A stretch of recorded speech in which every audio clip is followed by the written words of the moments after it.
안녕하세요. 저는 김선형입니다. 네, 자기소개를 알아서 하라고 하셨는데 알려드릴 게 이름밖에 없네요. 오늘 이 자리에서 제가 받은 치유의 간증을 나누게 해주신 하나님께 찬양과 영광을 돌립니다. 저는 16년 동안 뇌전증으로 일상생활에 어려움을 겪다가 작년 12월부터 치유의 결심을 하고 기도를 시작해서 3월에 치유받고 지금은 완전히 증상이 사라진 상태로 건강하게 지내고 있습니다. 제가 앓은 뇌전증이라는 병은 신경질환의 일종인데요. 우리는 편두통으로 많이 알고들 있고요. 보통 번쩍임이 보이면서 머리 한쪽에 두통이 옵니다. 뇌전증은 이 증상 뒤에 경련이나 발작도 일어납니다. 12살에 증상이 발현되기 시작해서 MRI를 촬영해 보니까 머리에 뇌종양이 있었고 수술 후에도 두통이 없어지지 않아서 약을 먹으면서 치료를 해왔습니다. 아침 저녁으로 먹는데 한 번이라도 잊어버리고 안 먹으면 증상이 나타나고요. 학생 때는 체육 시간 같이 장시간 몸을 쓰는 활동을 하거나 잠이 부족하거나 피곤할 때 증상이 잘 나타나서 일상생활에 많은 지장이 있었습니다. 그런데 그렇게 오랜 시간 두통을 달고 살아왔지만 제가 처음 치유받아야겠다고 생각한 것은 사실 작년부터입니다. 그 전에는 치유에 대한 생각 자체가 없었습니다. 저는 제 두통이 하나님의 관할이 아니라는 생각을 하고 있었기 때문인데요. 수술이 무사히 끝난 것만으로도 하나님의 역사라고 생각했습니다. 병원에 다니는 동안 두통 수첩이라는 거를 썼는데요. 오늘 1시쯤에 가벼운 A 증상으로 시작해 점점 발전하더니 C 증상으로 정신을 잃었다. 1시간 정도 취침 후 나아졌다. 이런 식으로 씁니다. 그리고 진료받을 때 보여주고 증상의 심각 정도와 빈도를 보고 약을 줄이거나 늘리거나 하는 식으로 처방을 합니다. 그런 생활이 익숙해지니까 저는 아플 때마다 뭐가 원인이었던 것 같은지 생각하는 게 항상 길들여져 있었습니다. 그러다 보니 결론은 항상 내가 약을 빼먹어서가 되는 거예요. 그래서 저는 항상 여기서부터 내가 해결해야 되는 일이다. 이거 내 과제다. 하나님께는 제가 잘할 수 있게 해주세요까지만 기도했습니다. 하지만 그렇게 노력하는 생활을 유지하기란 참 힘들었습니다. 어느새 대학생이 됐는데 엄청나게 흐른 시간에 비해 호전은 너무 더뎠습니다. 대학 입학할 무렵에 의사 선생님한테 선생님 저 이제 대학 가요. 근데 저도 이제 사회생활도 하고 결혼도 하고 임신도 해야 되는데 도대체 언제쯤이면 나을까요? 라고 물었습니다. 그런데 하시는 말씀이 나을 것을 생각하지 말라는 거였어요. 증상이 사라지지 않고 지속적으로 나타나고 있기 때문에 호전되는 것을 보면서 차차 약을 줄여갈 생각을 해야지 어느 순간 딱 약을 끊을 거라고 생각하면 안 된다. 약을 평생 먹을 수도 있다고 생각해야 된다는 것이었어요. 물론 그분들은 저 같은 사람을 수백 명 봤기 때문에 환자가 절망하지 않고 평상심을 유지하게 하려고 예방주사 같은 말을 해줬던 거지만 이런 논리가 사람을 어떻게 만드냐면 질병을 제가 마음으로 받아들이게 만듭니다. 우리는 몸이 아플 때 원인을 찾는 행위에 되게 길들여져 있는데요. 그래서 병원을 가고 검사를 하고 맞는 약을 먹고 인터넷에 증상을 찾아보기도 합니다. 그렇게 찾은 원인을 통해서 우리는 병을 납득하게 되죠. 이런 것이 이렇게 잘못되었기 때문에 내가 아픈 거야라고요. 그리고 맞는 처방을 받으면서 회복을 기다립니다. 웬만한 병은 이 순서만 따르면 금방 회복되죠. 하지만 이 시간이 길어지면은 마음이 점점 지쳐가고 질병으로 인해 하지 못하는 일들 때문에 우울해집니다. 그 우울함을 달래기 위한 가장 쉬운 우리 마음의 패턴이 우울하기를 포기하는 겁니다.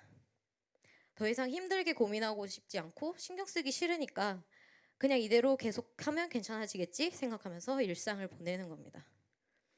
그러면 치료는 치료대로 내버려 두고 나는 나의 삶을 살면서 질병을 내 마음의 서랍 한켠에 넣어두는 겁니다. 에휴 이건 언제 낫나 하면서 사실은 한동안 잊고 있었던 거죠.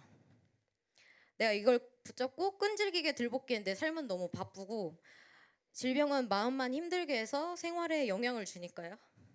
그런데 이렇게 질병을 납득한 마음은 병들어가기 시작했습니다. 제 자신에 대한 많은 것들을 포기하고 절제해야 하는 생활이 너무 스트레스였기 때문에 외부적인 것들도 당연히 무관심했습니다.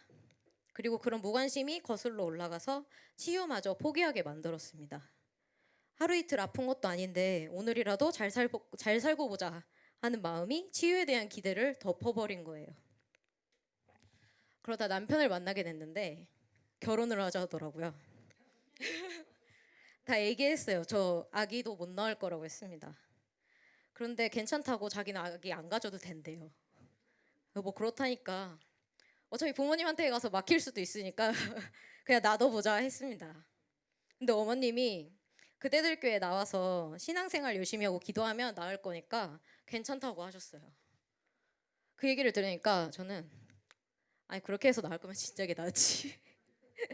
낫게 해달라는 기도를 몇 번이나 했는데 라고 생각했죠. 저 어렸을 때 교회 안에서 자랐지만 치유의 역사를 실제로 본 적 한 번도 없었고 한 번에 그렇게 뿅 낫는 거를 믿지 않았어요. 제가 나은 거를 알려면 약을 안 먹는 수밖에 없는데 그렇다고 기도받았으니까 난 나았어 하고서는 무작정 약을 끊어버릴 수는 없잖아요. 내 병은 보이고 잡히는 것이 아니기 때문에 그렇게 해서 될 것이 아니라고 생각했던 겁니다. 어쨌든 하나님의 은혜로 순탄하게 결혼을 했습니다. 그대들 꽤 나왔는데 처음에 정말 마음에 안 드는 거 투성이었습니다. 복도에 웬 외국인 사진이 걸려있질 않나. 교주가 흑인인가. 강단에 십자가 없고 막 성조기가 있고 상황을 지배하라고 하는데 너도 나도 상황을 지배하나요?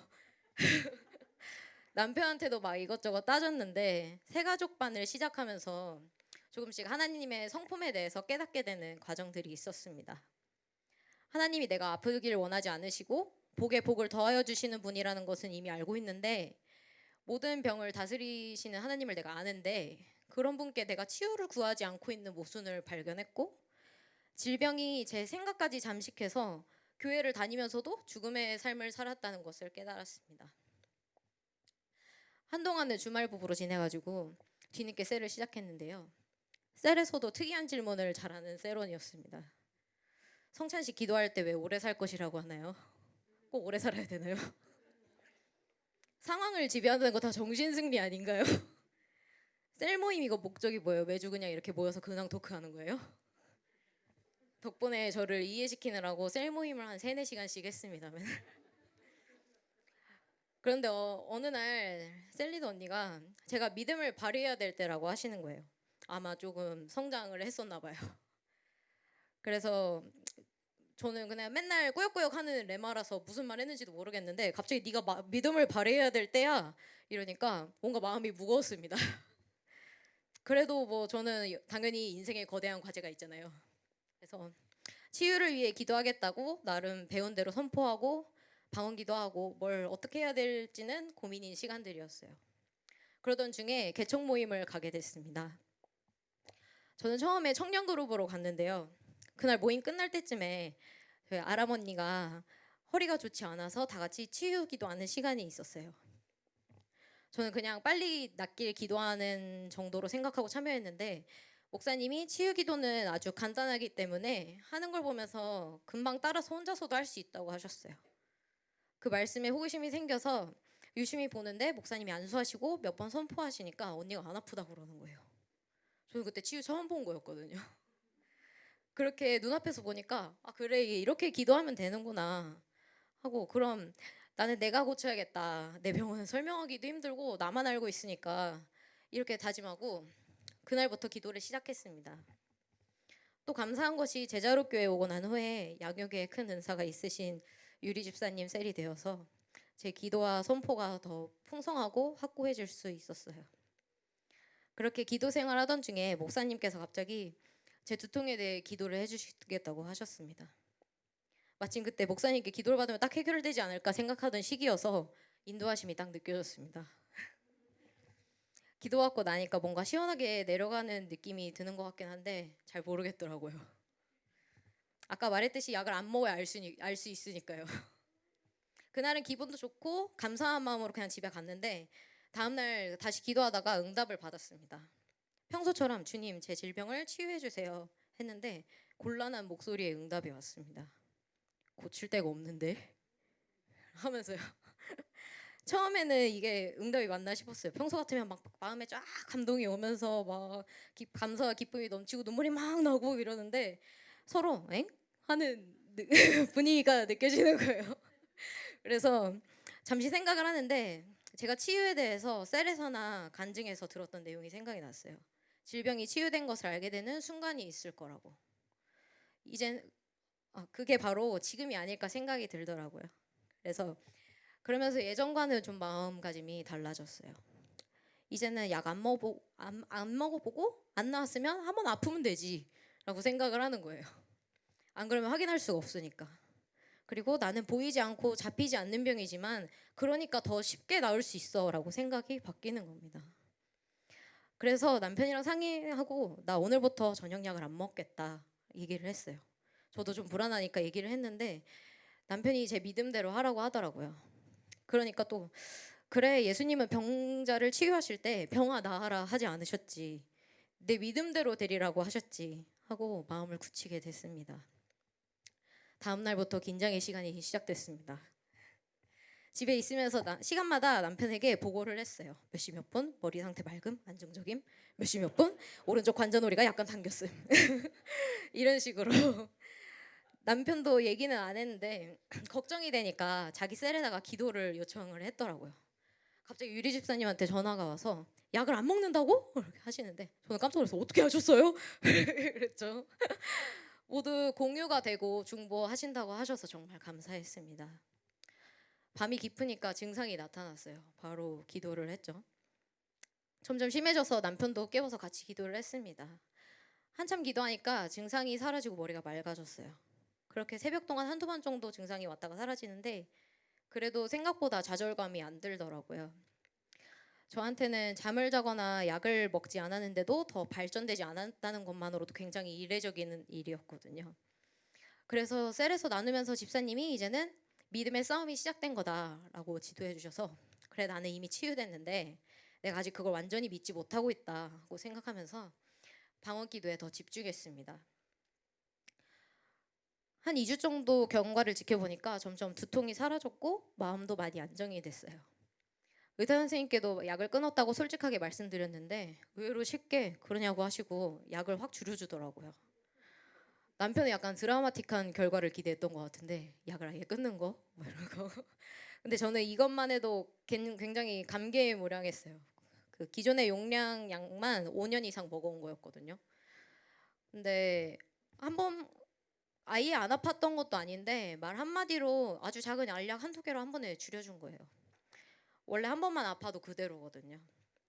평생 잡고 천천히 줄여가야 된다고 했었는데 약간 허무하기도 하더라고요. 근데 몇 주 후에 제가 또 크게 아팠습니다. 마음이 흔들렸어요. 여보 내가 아직은 이 정도 용량은 먹어야 하는 상태인가 봐 라고 얘기를 했는데 남편이 하는 말이 머리를 꽝 때리더라고요. 이제는 아플 때 왜 아팠는지를 생각하지 말고 이미 하나님이 다 낫게 하신 거를 믿고 선포해.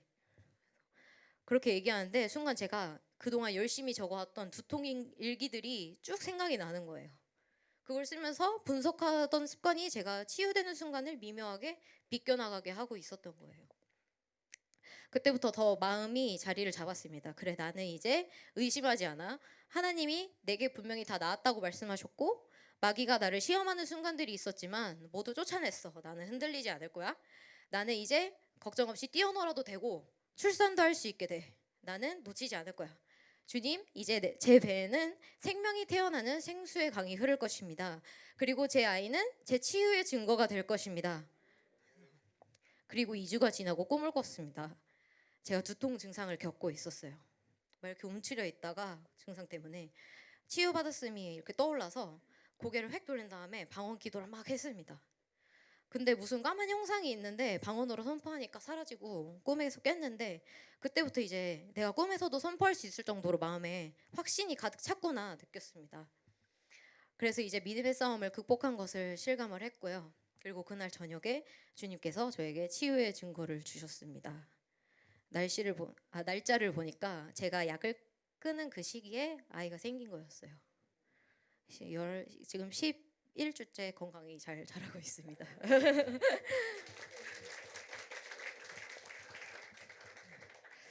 주님이 우리를 자유하게 하셨다는 말이 마음에서 자유함을 느끼는 건 줄 알았는데 완전히 질병에서 벗어나고 보니까 저는 훨씬 더 미래의 일을 꿈꾸고 계획할 수 있게 되었습니다.